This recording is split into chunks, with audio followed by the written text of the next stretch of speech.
Welcome! My name is Kelly. And I'm Nathan. And this is Fanimated, an animation fan podcast where we get a chance to geek out about our favorite animated media. Favorite. Because today we're talking about Arcane, the new Netflix series based off of the characters and setting and lore of League of Legends, the video game. Yeah, it's amazing. It is phenomenal. And it's only 9 episodes, and we could talk about it for so long. I never thought that any sort of adaptation of a video game would ever get to this grandness of an amazing story, amazing characters, and amazing animation. But they did it. Now we're here to talk about it. They did it. We're here to talk about it. It's like one of the most watched shows on Netflix. I think it broke some sort of record its first week on Netflix. And for a very, very good reason. I think it surprised everybody, and it's absolutely phenomenal. I will say just briefly, my perspective going into this is that I had never really known anything about League of Legends, and I still don't really, except what's in the show. And Nathan has had experience with League of Legends and knew a few things going into the series. Yeah, so the big deal though was that I'm not a huge League of Legends fan. I knew a little bit about one stuff. I mainly played the video game Dota 2, which is its sort of different counterpart. But after a couple of my friends were like, you need to watch this, and I was kind of hesitant about it. I watched the first 2 or 3 episodes, and I instantly texted Kelly, you need to watch this. It is amazing. It is worth the hype. You will cry and cheer and absolutely fall in love. And that you don't need to actually know that much about League of Legends. You don't. It's a good story about the characters from a video game that really doesn't have a story. And so they really took it and ran with it and did amazing things. Absolutely. I just reiterating again and again, you do not need to know anything about the video game to enjoy it. I am absolutely floored and in love with this show. I kept seeing things about it, other people I follow on social media and stuff, talking about it and everyone needs to watch this. And I was like, oh yeah, a cool animated series that isn't Japanese that people are raving about. Yeah. All about it, finding adult animation from a Western studio is challenging. So this is always exciting. But for whatever reason, I was putting it off. And thankfully you texted me because I was like, all right, if this has Nathan's vote of confidence, I'll give it a shot. I'll give it a try. I'll actually give it a try, because that means when a friend recommends something, that means I have to respond at some point hey, I checked that out, or no, I didn't. And so I was like, yeah, okay. Yeah, no, I lost my mind. I at the point that I started watching, the first 6 episodes were out. I watched the first 3 in one sitting, basically. Mm-hmm. And the whole time, I was texting Nathan, oh, this is so pretty. Oh, these characters are great. Oh, that older sister, she's giving me oh, I should say spoilers warning right now. If you haven't already watched Arcane. We got so excited we forgot about the spoilers warning. That is how good this show is. Yeah, we're just diving into it. But I was texting Nathan, I was like, this older sister is giving me major villain backstory vibes. I don't know, this looks crazy. And then and I was like, you know nothing, sweet summer child. You know nothing. I knew nothing. And so episode 3 hit me full force with a vengeance, and I just about lost my mind. Even just talking about it and reliving that moment is I'm gonna just hyperventilate. It's so good. The storytelling, the cinematography, we'll talk about everything, but just the presentation as a whole is so solid and so fantastic. I was completely engrossed into the stories, the characters, the world. It's beautiful. It's beautiful. And then they just rip your heart out. It's so well done. They're just telling a really good story really well. And it is fantastic. I have extra enthusiasm because it did completely subvert my expectations of what was going to happen, and I don't get surprised often by the plots. So it surprised me, and I was just here for it, and I can't talk about it enough. So with that being said, we should probably talk about like the general synopsis of the show to get started here, and we can kind of bounce off from there with all of the amazing characters and story details in this show. So this Netflix series was released in 3 episode chunks and then 3 total chunks for a total of 9 episodes. And so every weekend for a couple weeks in November, I think it was, you would get 3 new episodes. So it's sort of this new Netflix's, weekly episode trying thing. But like Kelly said, the first 3 episodes come out as a chunk and are one of the best starting to any show I've ever watched. The Agreed. main synopsis is there are 2 sisters, Vi and Powder, who are growing up in sort of the seedy undercity of this sort of amazing capitalist steampunky metropolis, and they have to sort of make their way with this sort of band of misfits to sort of steal and make a space for themselves in this world that wants nothing to do with them. And it introduces so many amazing characters like Vander, their sort of adopted father, some sort of villainous Silco who is trying to undermine everything. But it's told in such a way of mystery where you are learning about the world as they show you things. There's no rolling text to tell you, oh, this is the city of Piltover, the city of progress and innovation. No, like you're seeing how what they call Topside is this beautiful utopia of technological marvels, and how the Undercity or the Lanes is this sort of grimy dystopian cyber future. Cyber future isn't even like the right words. Like there is technology and steampunkiness, but it's also just sort of foul and backwards and medieval as well. And so you follow this story of these 2 girls, their band of misfits, as they learn their places in the world and also sort of start their own little revolution against Topside. Us telling it to you is like almost dull in comparison to what is actually happening. Yeah, it absolutely is. But the core of it really is about these 2 sisters, their relationship. Things go terribly wrong, of course, and it's just how both of them are dealing with basically this tension between these 2 parts of the city, in completely different ways.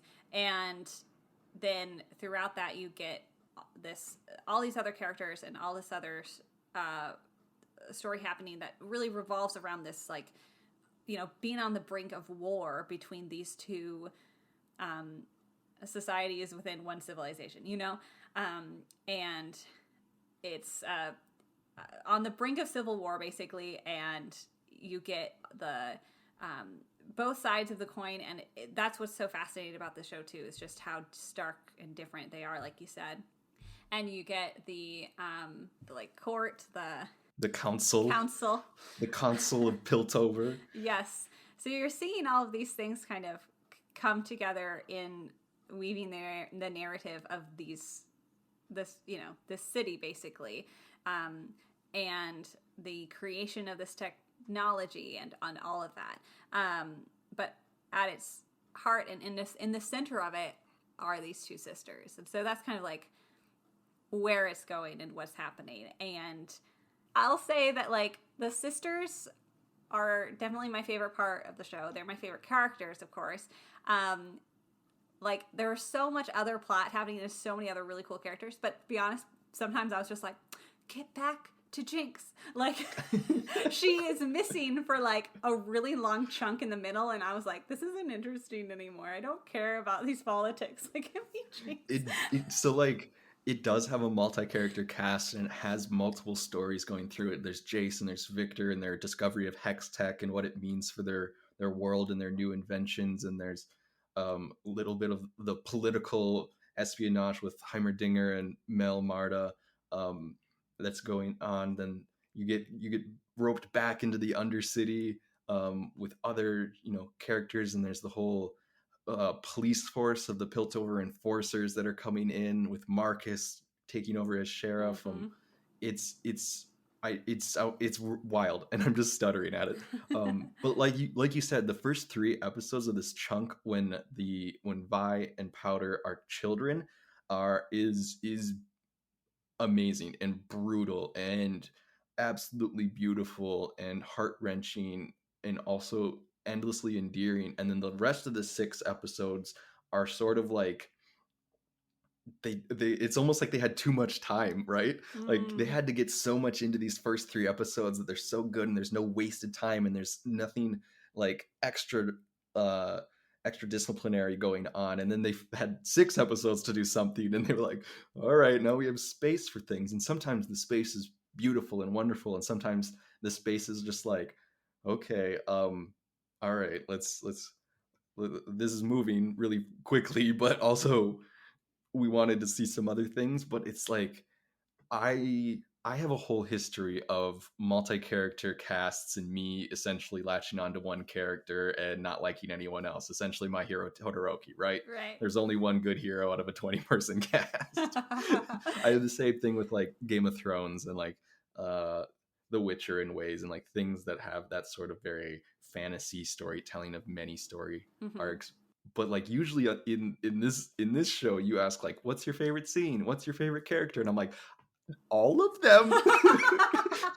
I genuinely like parts that every character has, and I think every named character is phenomenal and is so integral to this web of stories that they're telling, that no one feels out of place. Like, sometimes they're very alone and sometimes they're very isolated in what they're doing, but it still adds so much depth to this world and to its themes. And another thing that I really like is almost everyone has parents in some fashion or other. Technically, Vi and Powder don't have parents because they are orphans, because the whole show starts with a revolution between the top side and the Undercity, and it's always leading back towards that revolution again. But they still have their parents. Of Vander's a dad to them as children, and Silco's a father figure at some points, and then Jace has his sort of history with his mother and his sponsor, and Caitlyn's mom and dad want the most of them. And then sort of Mel's whole story with her family that gets good. It's like, you don't think of this character as anything other than this sort of manipulative consulwoman for 8 episodes, and then her mom shows up and everything changes completely. And that's like the last episode. Obviously there's going to be a season 2 because of the ending that we'll get to and how dramatic it was, but it's like they just end up creating characters that are sort of unassuming, and then suddenly they're turned on their heads and they're the best character in the show. And it's happening scene after scene after scene. I would agree. Every character is incredibly endearing, and obviously I have my favorite, and it's Powder / Jinx, which I would say a lot of people would say the same thing. But like, every single character, what makes it really strong is you understand everyone's motivation. You understand where they're coming from, and like you said, they're not afraid to play with the stereotypes, and I always really appreciate that. And they're putting them in situations that are just completely different. They're switching things up. like, Jason, you're now on the council, or like, with Mel, like, your mom is here now, like, it just completely like switching it up and making things crazy, which I love. So, and I would agree too that there's really no favorite scene, because everything is just a lot of energy. There's always, you're being drawn into the next thing, and it's like, oh, this really, really connected character moment, and now this really amazing, awesome, visually powerful fight scene, and like, you're just like, there's always something more coming at you, and it's all good. All of it is good. Yes. You don't want to skip any of it. No, of course not.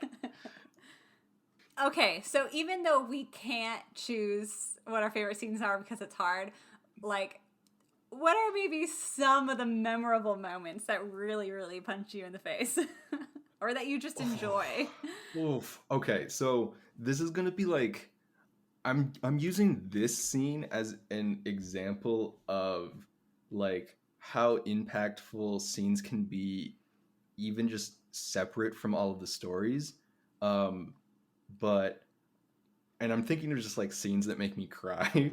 And there are obviously things with Jinx and Vi that make me cry, but a scene that I think is beautifully stunning and super impactful to me is Victor running after he has mutated his leg. Mm-hmm. And the synopsis we just told you, you're like, what are you even talking about? This doesn't make any sense. Victor is a scientist who has partnered with Jace to sort of unravel the combination of technology and magic that exist in this world and combine them into this sort of arcane focus called Hex Tech. And their whole shtick is that they're going to use Hex Tech to save the world, right? Their new technology is going to help people and make their lives better and easier, like all technology should. And Victor is dying. He has some sort of disease. He has a limp in his leg, and he discovers that Hex Tech reacts to organic matter, and is exploring how this Hex Tech in his own organic form could help save him, and goes way mad scientist on it. Yeah. It's wild. But he like figures it out and fixes his leg, and he has this like wild looking purple and metallic and electrical leg, and he like has this grand scene of him going down to like the docks of the city and like casting away his crutch that he's had this entire show, and then he just starts booking it, just running effortlessly. And I'm sitting here thinking, I've never seen a character run in an animation full body. I don't know if I've pointed this out when we were talking about Attack on Titan, but they do not show anyone moving ever in anime because it is so impossible to animate.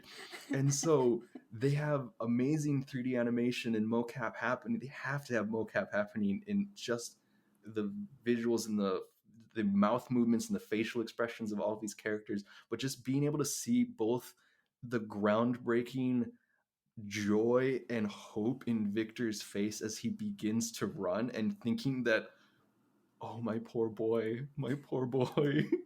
Yeah. It's definitely an impactful scene. I for one was just like, wow, yeah, no, I take for granted my ability to run. And like, wow, what that means for him is very impactful. And like, this is 15 seconds of a 9-episode show. Again, we could talk about the show forever. I like that's the impact of these scenes, that like something of 15 seconds is like all that I can come to mind and think about and talk about. Yeah. But it's happening over and over again. So I have another scene that I could talk for forever, but do you have a favorite scene that you'd like to talk about, Kelly? I have so many, but I need to highlight the end of episode 3. Oh my gosh. Oh, episode 3 is just, people, just go watch it. Don't be sitting here listening to this podcast. I know it's a stupid thing to say, that you shouldn't listen to this podcast. And we say it every time. And then come back, please. Because it's so impactful. We can't do it justice just talking about it. But this whole time, right, I'm completely drawn into these sisters, like this tough, like, leader Vi and her little baby sister Powder, who's just trying to do her best. And Powder is like textbook my favorite type of character. Because she's sweet little girl, sweet little child, just nerdy and not quite fitting in. And I was like, I love you. And I'm rooting for you. And she's so sweet. And like Vi is like the best older sister and they're so adorable. And like Powder just keeps trying and failing. And just like, she just wants to be a part of things, but she doesn't know how to fight. She's not very good at that, but she has her little technology gizmos that like she's trying to make these basically like little grenades and stuff. And the end of episode 3, Vi is trying, like, with their little gang, trying to Milo and Klager are the two boys that are always sort of harping on Powder and telling Vi to kind of like kick her out of the gang, and that she's a jinx to the gang, that whenever she shows up everything goes wrong. And Vi stands up for her over and over and over again. I'm just like, yes, Vi is awesome. And poor little Powder, you know, hearing that, and it's just like, aw, she can keep up. But they go, you know, they leave Powder behind because it's like, okay, this is dangerous. We need to like break in to Silco's, you know, and everything's really high stakes. Like the whole thing is so much tension. Oh my goodness, it's insane. And then Powder finds a way to get there too. And so it just builds into this amazing climax of like they're trying to escape and they're almost there and everything is starting to work out, except that Powder puts one of her little gizmos into the fray and for various reasons has a different power for it. She has a Hextech core that she stole from Jace, and it's like one of how all of these things are intertwining, and they're there to save Vander, their dad.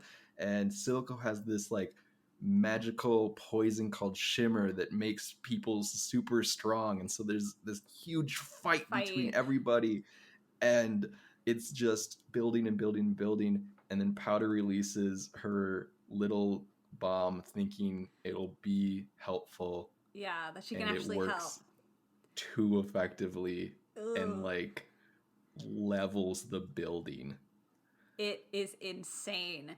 And she is so proud of herself. Like it's the saddest scene. It's the saddest scene. She comes running around a corner, the happiest she's ever been in her life, to go find Vi, and Vi is like sitting over the dead body of Vander with Milo and Klager in the rubble behind, and loses it on Powder for the first time, which is so impactful because, like I said, Vi has been rooting for Powder and protecting Powder and standing up for Powder this whole time. This is the one time that Vi loses it because she just lost everyone else. Like it's just them, and it's so sad because. And Powder like realizes what she's done and is like, I mean, just to live with that, like, hello. I mean, that's kind of what leads into the craziness of who she becomes. But, you know, before the scene, like I said, I was convinced that Vi was like gonna be the villain. because, you know, she had a lot of this like energy and power and this like, I'm going to show everyone up top side, like, I'm going to do whatever it takes to show them, like, who we are and stuff. And whenever I hear that whatever it takes talk, I'm like, red flag, you're going to kill somebody. You're going to, yeah. So, no, I was wrong. Because Powder is the one who's left alone with this devastation, realizing she murdered and tore apart her entire family without meaning to, and then she is like abandoned by Vi. And granted, Vi like is about to go back to her, and it gets stopped, so she's not able to go help Powder. But She gets kidnapped and arrested by the enforcers, by the police, on the bidding of Silco, and then Silco shows up. Silco takes Powder and creates Jinx. And so, flash forward, the next episode, is in the future, and of course, like, it's basically trying to get quite a long chunk of it, trying to get Vi and Jinx back together to find each other again. But they're both such different people, and Jinx especially has completely gone off the deep end and is crazy and is the villain. And I'm just like, no. And I mean, it's so well done that they spend those 3 episodes to really make you love them and make you love Powder, because it was super impactful for me. And then I'm just like, wow, little baby Jinx is in there and she's not ever coming back. Oh, she makes sure of that. I love the storytelling in between those episodes, though, of the time skip. I think they do the time skip so perfectly of, like, Jace has now completed Hex Tech, and Heimerdinger is, like, congratulating him on all of his achievements. There's no need for, like, a third on the bottom being like 3 years later and like blah blah blah happened. It's like, no, you instantly know time has passed, these things have passed. Like, the storytelling is immaculate in how everything is so effortlessly shown to you that they don't ever really need to tell you anything, which is amazing. And then how everything interacts is so fantastic. And so I want to bring that up. But then you kind of mentioned that most of the next 3 episodes is trying to get Vi and Jinx together to meet again. And when they finally do, that's my other favorite scene of just the amazing cinematography of Jinx holding up that blue flare in the middle of the Undercity, and just everything swirling around her, and all of the like very like scratchy drawn overlay of things is so fantastic. And then it's like her flare eventually goes out, she kind of tosses it away thinking like, what was I thinking, of course Vi isn't here.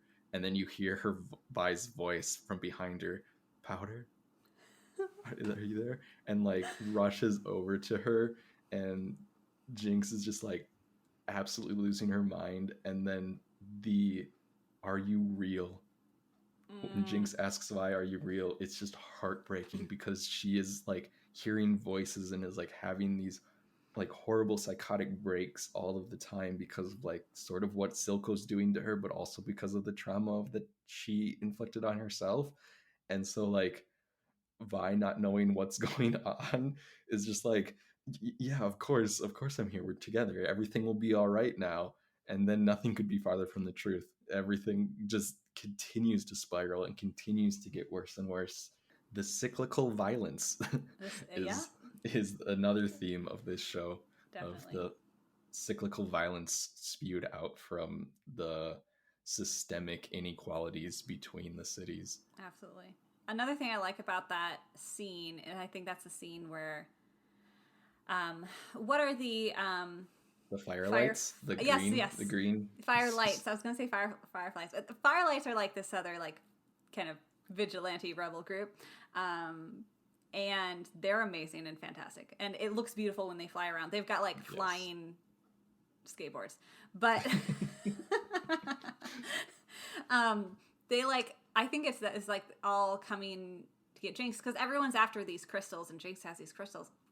And there's this point, there's just a lot of like circular camera motion around the character, and I feel like I've said this before, maybe on the Frozen 2 episode. I'm a sucker for like character center frame, like standing still, camera revolving, focused on the character. You know what I'm saying? Yeah, it's like it's just a good shot, and it's like always like hype for different reasons, right? And they do this a lot in this scene because it's all chaotic and all crazy and everything's insane, and like it's revolving around Jinx, and like there's like her, the other people of the gang that like died like come up behind her and stuff. I'm pretty sure that's the scene, and it's just like, wow, man, stop it with the feelings. Yeah, yeah. The cinematography in this show in general is unlike any animated show I've ever seen. Yeah. Like, just absolutely aggressive camera angles, incredibly aggressive close-ups for an animated show where they're just like, you know Yes. what? No, look at the deep, deep, like, eye art that we did and the deep, deep ability for us to match like lips and vocals, and everything is like very like hard color block shading, but also just absolutely like beautiful, and it works and 3D modeled and like absolutely like watercolor backgrounds, but it all seems to like fit. I do have some weird qualms with like the particle effects that they have is like weirdly like the colors don't match all the time. It's very strange. They look out of place, but I'm just like always so fascinated at how many close-ups they have Mm-hmm. for this show, which usually animation would like, you know, three-quarter shot. We Yeah. got that. Like Exactly. waist up. We don't need to show their facial expressions that much. Like Yeah.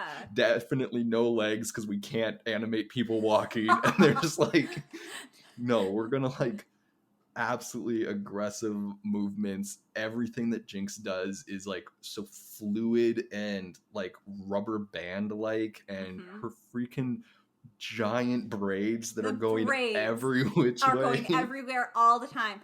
It's the squash and stretch, baby. They've got that animation down. Like Oh, it's fantastic. so many good animation choices. But yeah, like it is a like blockbuster action drama film quality Mm-hmm. in a 9 episode season of animation. Like it is phenomenal. They take it seriously. And it's like this is a drama. So yeah, we're going to show you their facial expressions because that's what's important here. And I'm just like, "Dang it. It's so good." Just like they just treat us as an audience so dang well. They've just yum yum yum, very young, very good. And I will go into animation in a bit, but I do want to talk about one other scene, and that's the end.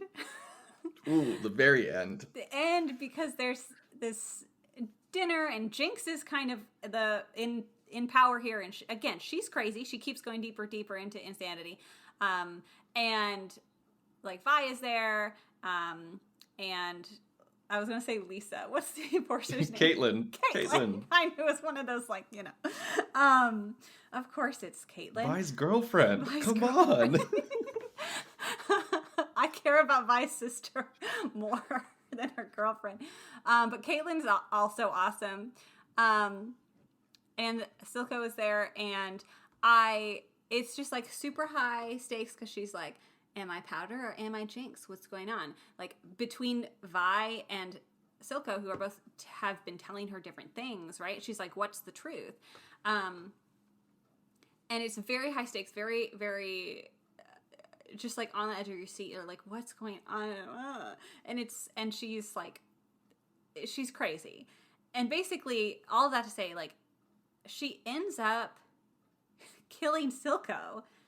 Mm-hmm. And that's one of my favorite moments because she is like terrified and horrified at what she's done. Like Silco has been a father figure for her like most of her life, and it's this scene between them, Silco sitting there dying, and Jinx just like she did it again. She just killed her family again, like twice in a season, and like the genuine care that I do think Silco like had for her, and he's just like, even at the very end, he's like, I wouldn't have traded you in, like he's basically was offered this political deal to trade in Jinx for like freedom, for the Undercity. But regardless, it's just this really tender, amazing moment, and then it's all of that which I really love, like this relationship between Silco and Jinx, and this crazy like added layer of Jinx's insanity,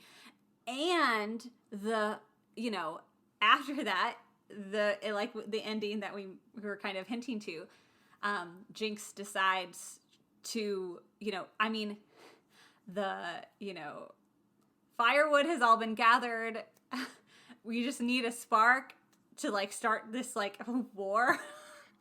And she does it. So she like launches, catapults this huge The Mega Death Rocket. Oh, is this That's like a technical title? Is that an official title from the game?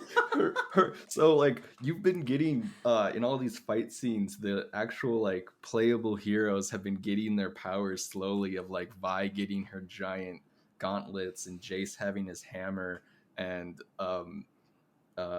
when Jinx first gets her minigun, but she was missing her ultimate, which is like the big final powerful achievement in these video games. You get a one powerful ultimate, and hers is called the Mega Death Rocket that she launches from her rocket launcher named Fishbones. And so it had been absent in the whole show up until that point.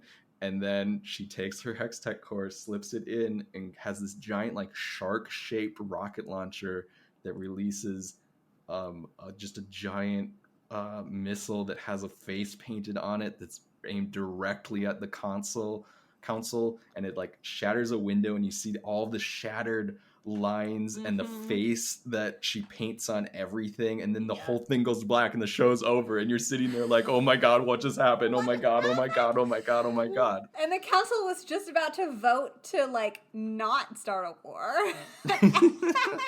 And they're probably all dead. I mean, they can't be, because then they're like half of the characters would be gone. Yeah.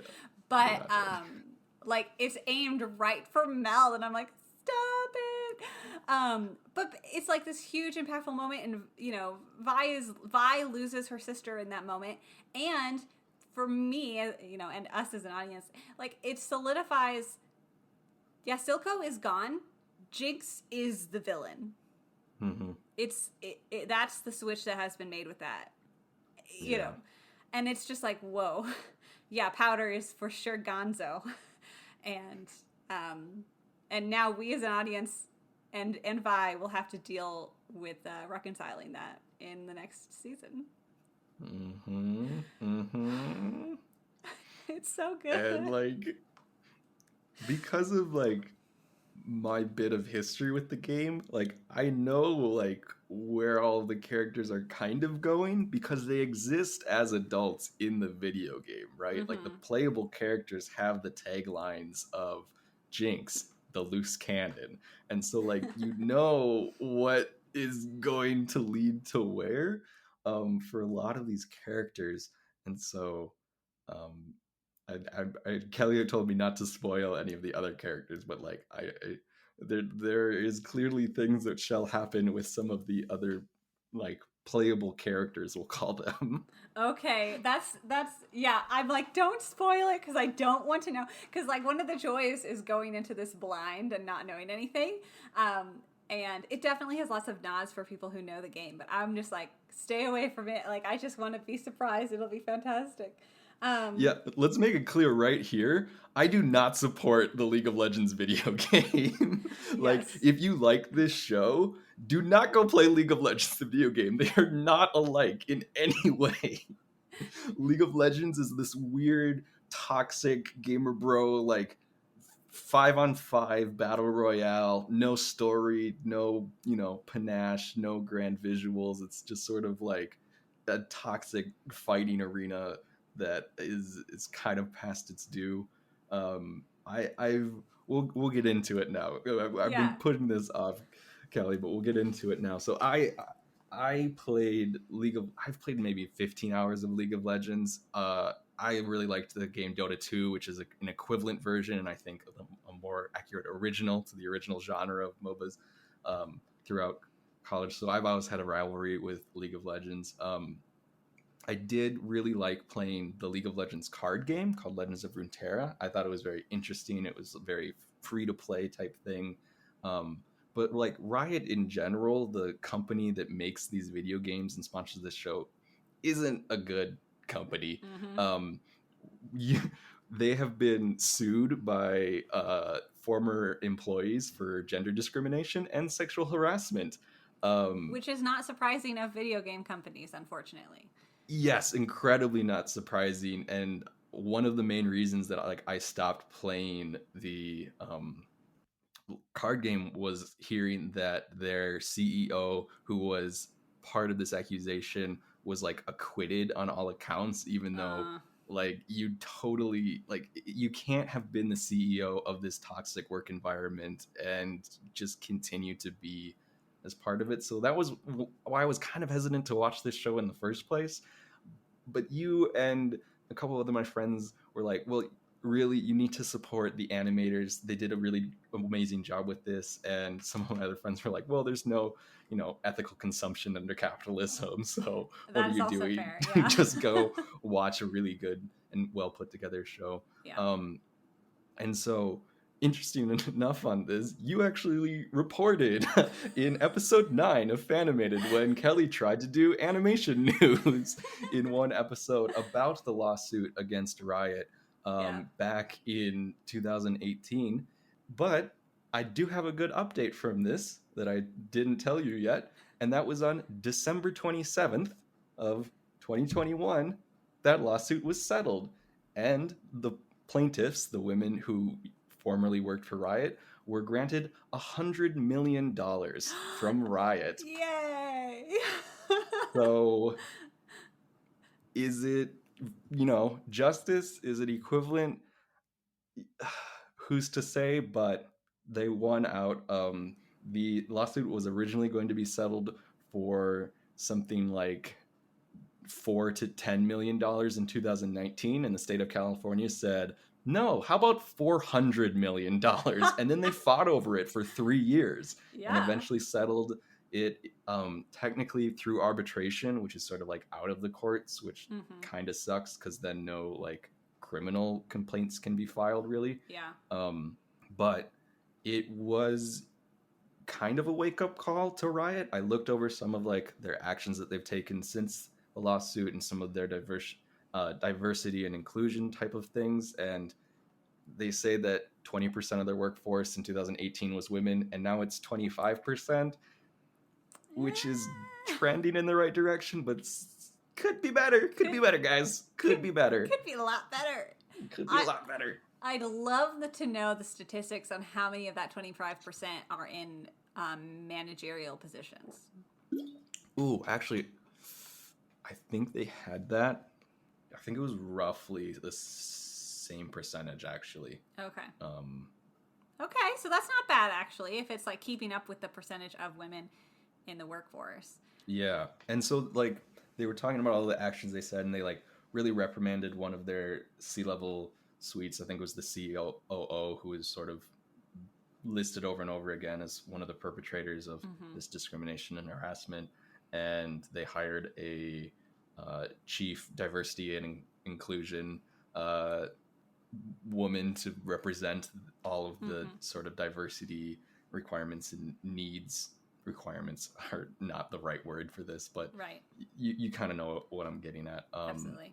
And so like it's not enough to make me want to go back to these video games, but I'm glad that they are attention is being brought to them, and that they are having to be paid out, and that they're making efforts. Yeah, and it's one step at a time into not only making things better at Riot Games, but also the entire gaming industry as a whole. Because the more and more things like this happen, and women can be heard, and there can actually be repercussions, even if they're smaller than what we would hope.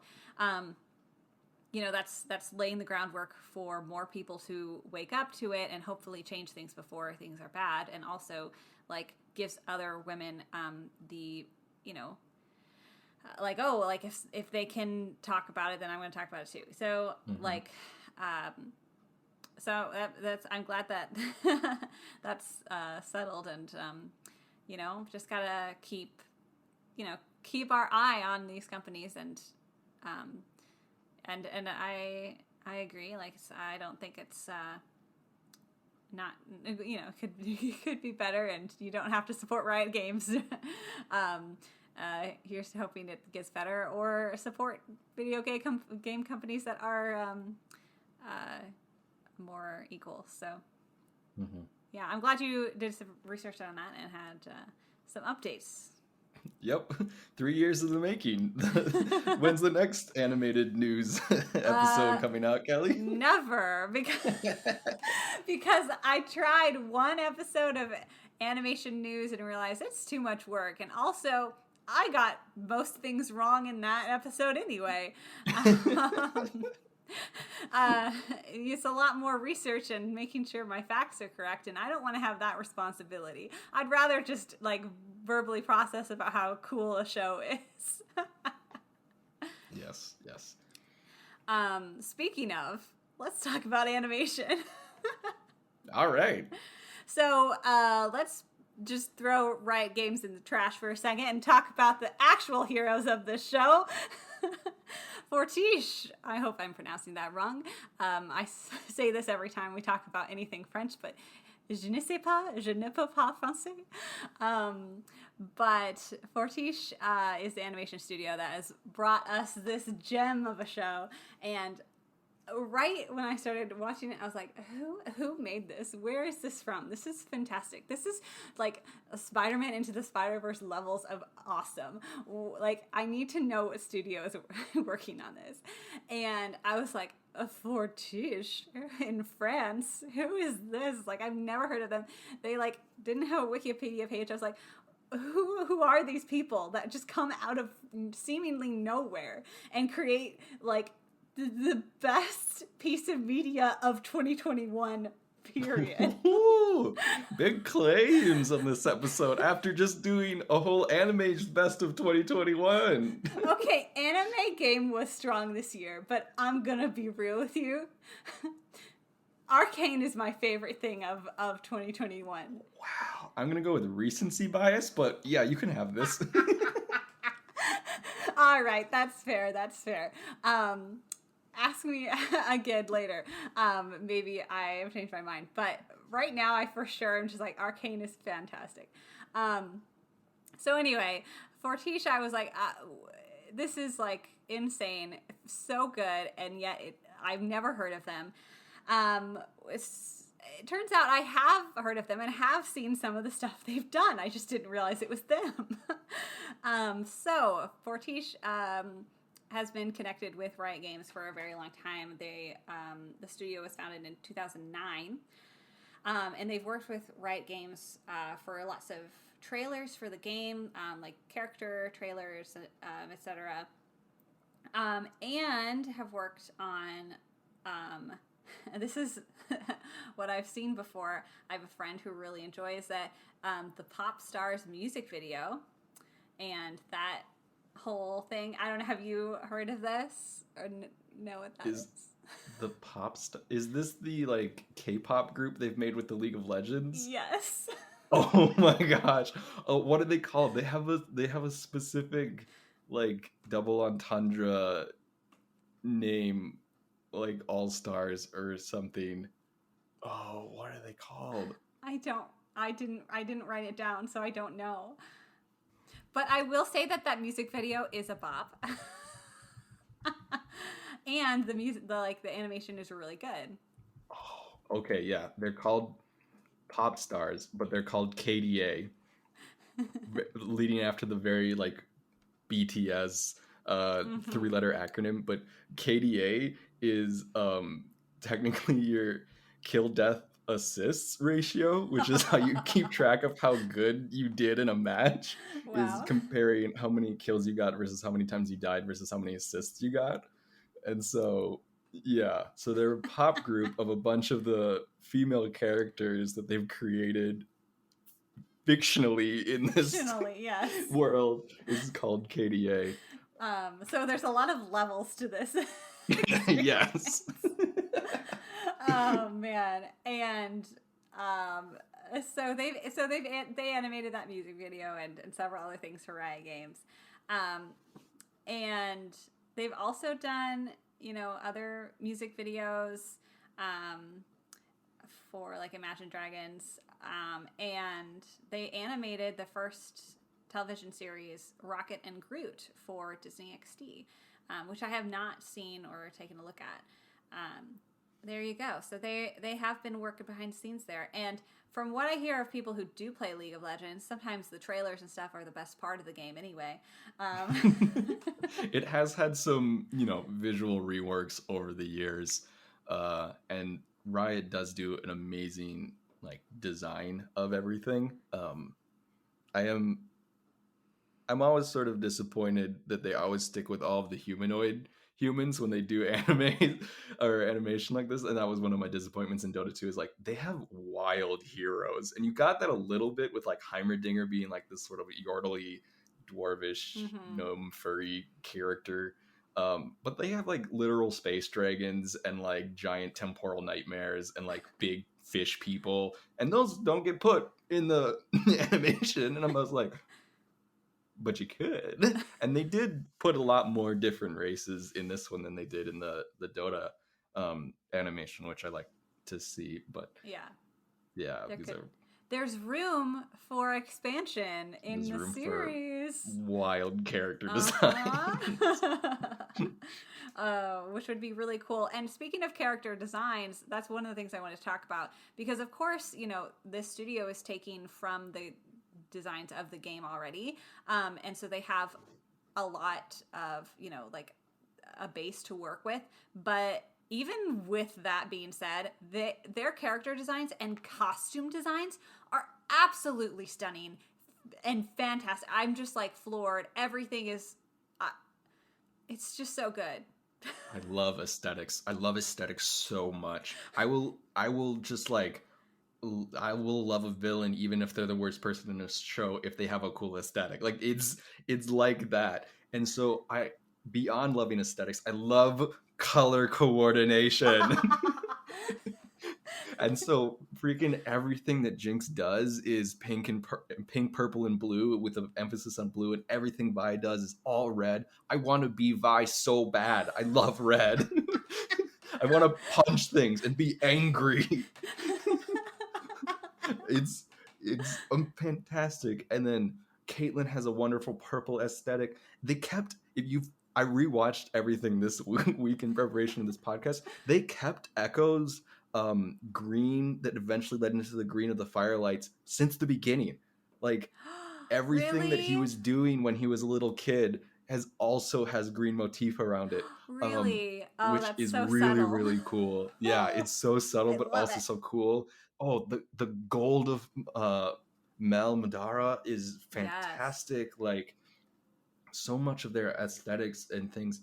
And then what you talked about when you brought it up at the very beginning is like, yes, they have this huge backlog of characters designs from the video games to come off of, and they did keep it like as close enough that just on a first glance you're like, that's that character, I got it. But then when you start looking at it, you're like, no, that's completely different. Like Vi's tattoos are all unique, and like the only thing that's the similar is the cheek tattoo, which is much smaller in this than it is in the game. And like Jinx is not dressed like that in a lot of her character skins and whatnot. And then if you go onto the website and look at character skins, they're giant and they're all over the place, and they're a huge costume to make people pay money for, cosmetics and to look pretty and to show off and whatnot.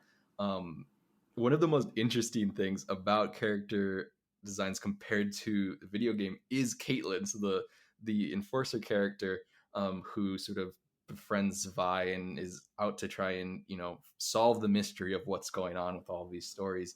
Her original character design is like weird top hat, cyber or steampunk gears, and like frilly dresses, and like very sort of like how do I say this politely? You know what I mean? Yeah. Cool. I do. Like what I would picture a Kate from a steampunk universe to look like. Yeah, sort of like a pirate wench. And so like in this game, it's like, no, she's like a sharpshooter cadet in the like military, but in a lot of the background scenes of her house and at the very beginning, they're always hiding top hats. in the scenes No because of way. her original character design No of having this way. top hat. I love all these little details. Dang it. And like, you don't, it's not important, it's nothing, but like you see it as someone who is like engaged with the media before, and you're like, I see it, I got it. And that's like my favorite thing from like MCU or anything that's like based off of established media, is that if you know it, they can give you so much to be looking for and engage with in the story beyond the story. But then I think what puts Arcane apart is that none of that is important. It is just there, and like much like in the Spider-Verse, where it was like none of that's really important. If it's there, you get it, you know it, not to you, but we're going to tell a wonderful story and make it beautiful and have engaging characters no matter what. The thing about adaptations, the way to do them well is just this show, is having those little nods for the people that know, but never ever make an audience member feel like they're in the dark about something. And that's exactly what I like Arcane avoids. Like they, if you know, as someone who doesn't know anything about the games at all, I am all in all the time. There's nothing that was confusing. There was no like fourth wall break, nod, you know, wink at the camera about some inside joke that I didn't know about. Like everything, I was given as much attention as the people who do, you know all the lore and are looking for the hidden Easter eggs. And I mean, it's just wild and fantastic. And hearing you, like, to point out these little tiny details, like, that is so exciting to me, that they just, like, put these little presents for the people who know so much more about the game. I love it. Mm-hmm. Mm-hmm. And, like, speaking of, like, aesthetics, the animation in general, like, they had to make a lot of choices because they wanted, like we have talked before, like, it's a drama. They are really like close-ups and all these things, but they didn't want it to be too realistic that you're in like uncanny valley territory, but keeping a little bit of that cartoonish aesthetic from like their original like designs and all of that. So with the visual acting performance of animating and everything else, like they actually, and you even mentioned earlier with the Victor running scene, from my knowledge and what I read, they did not use motion capture. They used keyframe animation.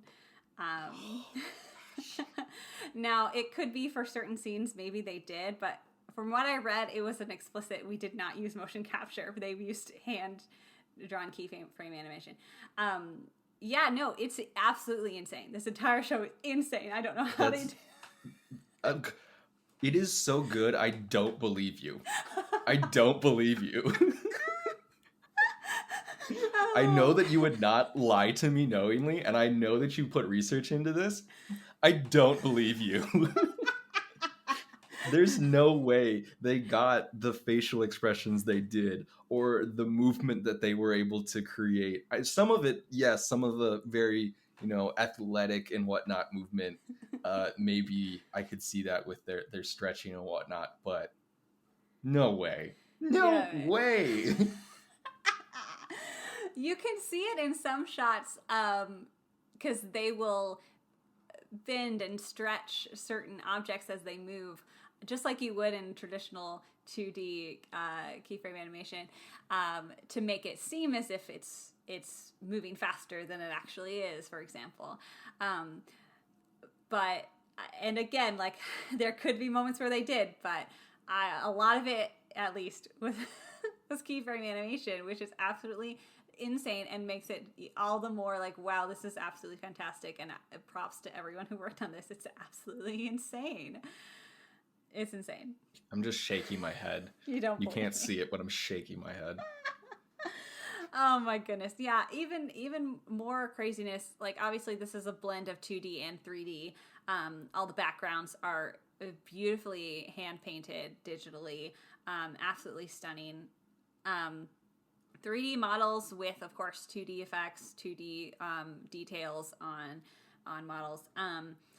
And the special effects, like, I know you kind of were wanting to mention and talk about them. That's like the fire and the explosions and the, like, all those little things. Those are 2D to kind of add into that cartoonish effect. Yeah, in video games, I would call them like particle effects. Like, they're like weird little things you put on at the end. Mm-hmm. I felt like some of them were out of place, but I don't know. Mm-hmm. What do I know? That's a fair opinion. Like I personally, I loved it because because they're using 3D models with a 2D background, it can, and I've seen it before done poorly. Like it looks weird. Like it doesn't match. Like from the very beginning of animation, okay, you had still painted images with, go back and watch, like Robin Hood or something, like, or even Scooby-Doo, when a piece of the background is about to move because it looks different than the background. Because it's very hard to make those two pieces look the same. And that has always been a challenge for an animation, and especially when you're mixing 2D and 3D elements. In this show, it all is cohesive. It all like fits together, and like not everything is perfect, but like because of the way that they're detailing, everything is very painterly.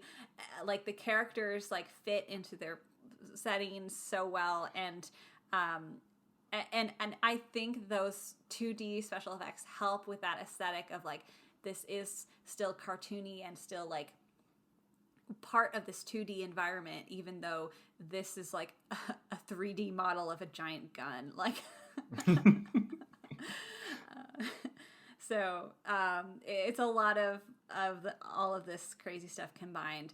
And the last thing I want to say about the animation is something that we've briefly mentioned, is just all of Jinx's like descent into madness and the portrayal for the audience of like being in Jinx's head and having crazy wild colors and doodles and like scratches on the film type feel when these like crazy things like are happening inside of her head is absolutely fantastic. And we said this again during this Spider-Verse episode, and I keep bringing up Spider-Verse because it is the Spider-Verse level of awesome, and like what you can do with like the excitement of like what you can do with animated media.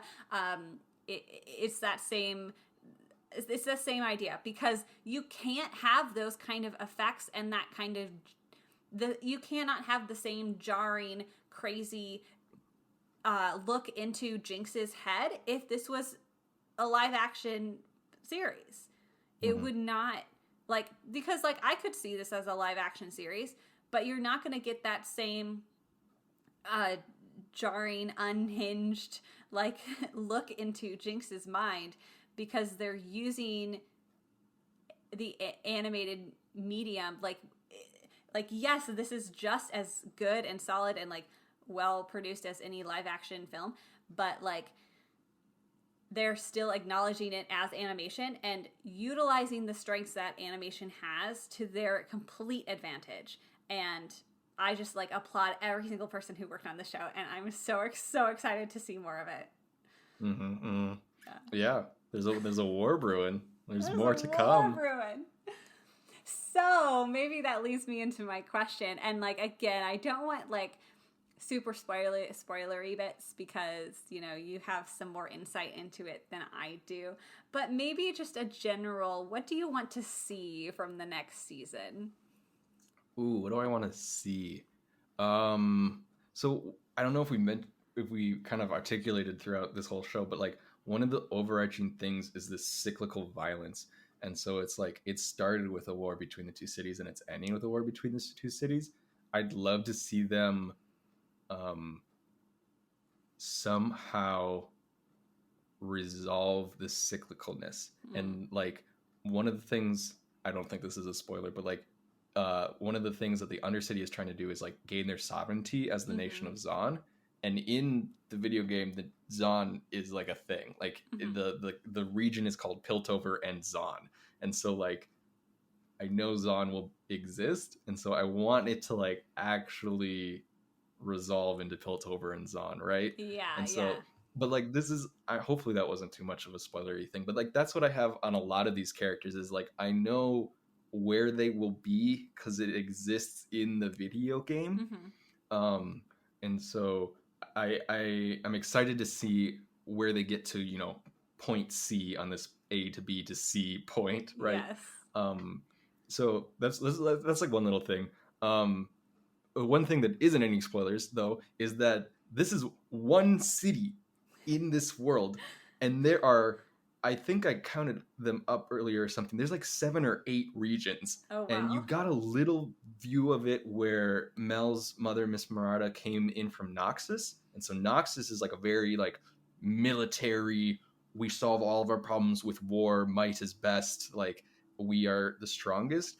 And so I'm excited to see other regions kind of get pulled into this narrative as well. And so there's a lot of really, really interesting places in Runeterra, which is their world, beyond just Piltover and Zon. And Noxus is kind of one of my favorite regions just because they're the brutal Red Rush kind of characters. And so that's always fun to play in video games. But doing it well in a narrative story would be kind of difficult. But like they're typically fighting like this very like chivalrous knights world that's very medieval called Demacia, and like there's a whole like Shadow Isles, like underworldy kind of ghosts and spirits kind of place, and there's a whole like monk and samurai called Ionia, and there's just lots that they could add. There's so much in such rich story and lore in these places that hasn't been fleshed out in their video games because their video games don't have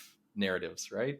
And so being able to just get more stories and then more diverse stories and then more stories from different places and perspectives is all I want and all I'm looking forward to. Yes, and there's definitely good reason to think that would happen, especially like with their small introductions of the outside world into this conflict. I definitely think like they need to, maybe not, maybe they'll kind of add those layers as like B plots, but because this show so far is so focused on the city and this conflict, probably won't stray too far from that unless it's like impacting it in a specific way. I mean, we do have Mel's mother there for a lot of reasons, so I'm sure that's bringing in other things too. But this, Piltover also has this like big gateway. It's part of what Hextech has been able to do for them is like bring like, I don't know, some sort of like portal-y type thing. For trade and travel and all that stuff.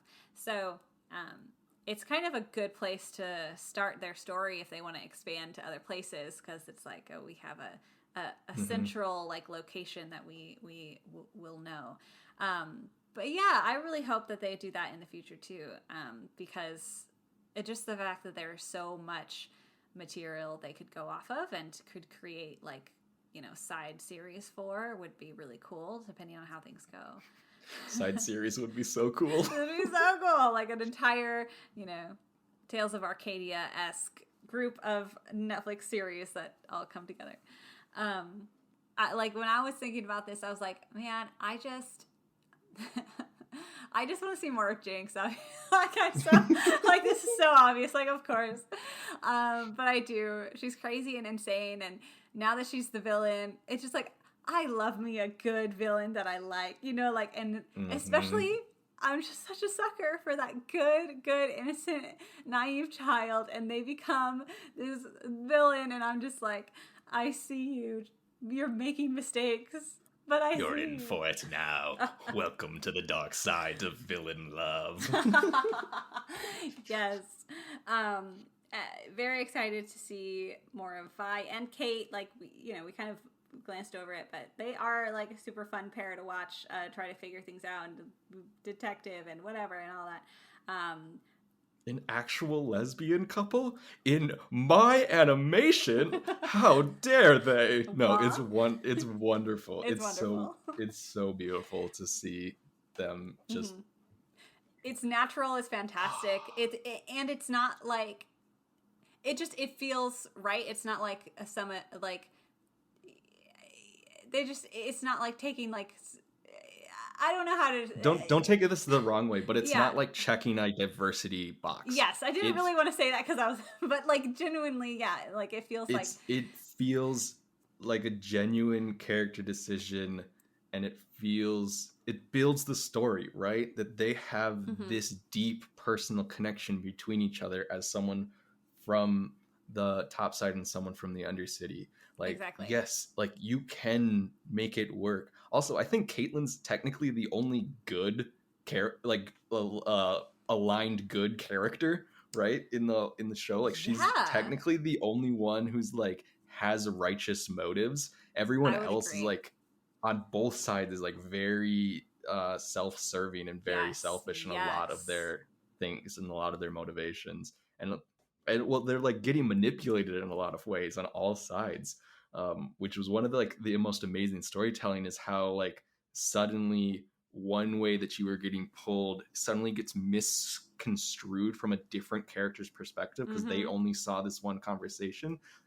This happens to Jace most of the time, and so like out of all the characters, I dislike Jace the most Me because too. Me too. Not even a he question. is um he's the least self-motivated, and so he gets manipulated by the most people, by Victor when he gets saved, by Mel when he gets saved, eventually by Vi when he gets saved, and then eventually kind of by Silco. And so like he's constantly just getting pulled around to move the story. Mm-hmm. He's essentially like the move the story character, which Yeah. you know is a role someone has to play, but hey, fine, let it be. Let it be the boring guy with a hammer.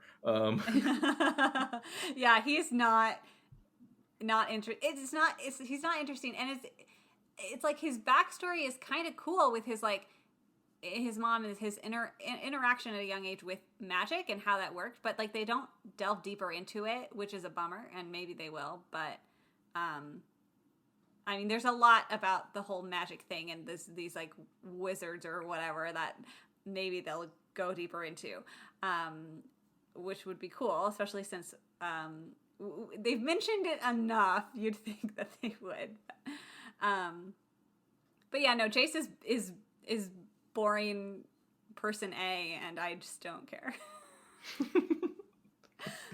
Mel, however, and I know we're like going on tangents now, but like mentioning Mel being like manipulative, like that's I did not like her at first. I was like, man, Yeah, I just yeah. don't like this. It's like she's just manipulating Chase for all of her own reasons, and this is all dumb, whatever. And then her mom comes, and I'm like, Mel is the best. Mel is awesome. Well, yeah, to explain it and put it in like perspective, it's like Mel is manipulating the console to get her way to do sort of what you think is like self-serving, and then you realize her backstory is that she's from Noxus, this like brutal, unforgiving world where her mother is asking her essentially to kill people, and Mel says, "No, we can solve this by diplomacy and by doing essentially what she had been doing the entire show of Mm-hmm. like putting on a face and giving people in a give and take of what they want and what they need, giving people like what they need and like manipulating to try and like avoid this upcoming war." And you're suddenly like, oh yes, you were being self-serving, but like also you have this moral compass of avoiding your like noxious upbringing and this like painful past that you were disowned from your family by upholding, and like you have this huge more, it's like an oath of a paladin, put it in D&D terms, it's an oath of a paladin pact where you've Yes. sworn to like not do violence but still get your way in the world and Yeah. be To powerful, prove that you don't need to be doing, that you don't need it to your mother. And then you don't need the violence. Yeah. Oh man, but they're going down a road now. we're going down a road now. Yeah, so obviously we're very excited for the next season. It has been confirmed, but don't have a date yet. I think I read it would be after 2022. So Yeah, I saw that as well, and I was like, no, those dates exist. 2023. what is that? I can't even function. I'm still in 2019. What's happening? Yeah, so just an absolute blast of a show. I was just fully engrossed the entire time. I mean, I had to keep myself just at 3 episodes at a time, or I would my mind would explode. So, Thank goodness they don't release it as whole season at once, or we'd all be in trouble. Oh man, yeah. So yeah, I mean, if and we say this every time, but if you've listened this far and you still haven't watched it, do yourself a favor. Do we need a content warning? Because this show is rated TV 14, but it's brutal at points. Very brutal. Absolutely. Yeah, it's got that sort of animated violence thing going on. Yeah. But it's gonna rip your heart out at points. There's death, children death. There's just there's actually a lot more death than one now that I sit and think about it. Yeah, I mentioned that I rewatched it this week, and we started at this at the beginning of the podcast, just sort of talking. I was like, Kelly, I'm exhausted. I watched 6 episodes of this in the last 2 days, and it was draining. Like, it's an exhaustive, brutal show. It's emotional. It's emotionally draining for sure. Yeah. And because you're being brought along on this journey with Jinx's descent into madness, and you're just seeing violence occur on both sides and constantly, and there's just a lot of trauma happening for everyone. So yeah, so that's our little warning if you haven't seen it already. All right, thanks so much for listening. If you want to hear more, I ramble a whole bunch over on patreon.com/Fanimated with some bonus episodes and content. You can become a member of the Fanimated crew and also vote for upcoming episode topics, including this topic right here. It was voted on by our lovely patrons, so thank you so much. You can follow us on Instagram, Facebook, and YouTube at Fanimated Podcast to stay up to date with all things animated. And don't forget to leave that rating and review telling us what you'd like us to watch next. The music is written by Jamie Krause and the art is done by myself. You can find me on Instagram at CandorDrop. We'll be back very, very soon with more animation discussion. So in the meantime, stay tuned. And stay animated.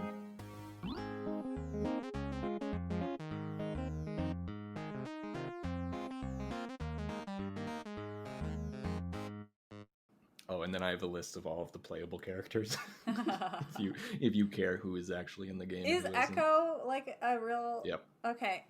Yeah. His power is he controls time, and so you saw that in his fight with Jinx and where they were going back in time, and so he has this whole power where essentially a version of himself is following himself, and you can kind of swap back and forth between the versions. That's the echo of him. Okay. And so that's where the pocket watch and the timing and all of that came in. And so I was so confused about how that happened. Yeah, and so when he's that was actually amazing with the media change in the fight between Jinx and Echo on the bridge. And so he's essentially trying to bull rush her, and she's shooting and he's dodging, and then he suddenly gets hit in the chest. And then he rewinds and he's like, all right, now I'm going to do it for real, knowing where she's going to fire so I can dodge everything and then get to her before she stops me. Best scene in the entire show. Forget everything else I said. That fight scene is one of the most beautiful pieces of art that I've ever witnessed. But also every single fight scene was amazing, and you're that's the best fight scene. I'm the fight scene between Vi with the double gauntlets and the Silco's second in command, Calistenda, with the sword, and she loses her gauntlet, and then Vander's quit blocking with your face, kid, or whatever he says, and picks her back up, and she spits a tooth out. Yeah, no, that's good too. But I'm sorry, Jinx and Echo become their younger selves, and you've got this whole flashback thing going on, and the weird, crazy Jinx madness happening over all of it, and they're it's the best. It's the best. Mm-hmm. Well, here's the other good thing about that we forgot to mention: the music. Oh my gosh, we didn't talk about the music. This show has absolutely amazing sound design, and then has amazing music, and does something that I think is incredibly hard to do, and they do it fabulous, is include lyric music into their scores. Yes. And so they're in almost every episode or every other episode, there is some sort of snippet of a song that has audible lyrics that is going on, and it's absolutely effortless and amazing and adds so much. I love all the. Oh, we'll bring up another running scene. Vi escaping from Stillwater and then falling back into the Undercity and running through the Undercity is absolutely amazing and has such a fantastic soundtrack behind it. It's breathtaking, and it's like the first time you like really get to see the Undercity in all of its like grime and glory. Yeah. And it's just like, welcome back. This is where we are. This is what we're doing. It's so good. It's such a good scene. Yeah, no, the music is fantastic. I have absolutely zero complaints. I've listened to the opening sequence about 5 million times. The Imagine Dragons song. Yeah. Yeah, that got pretty big. You've probably heard it already if you've been on the internet at all. Yeah.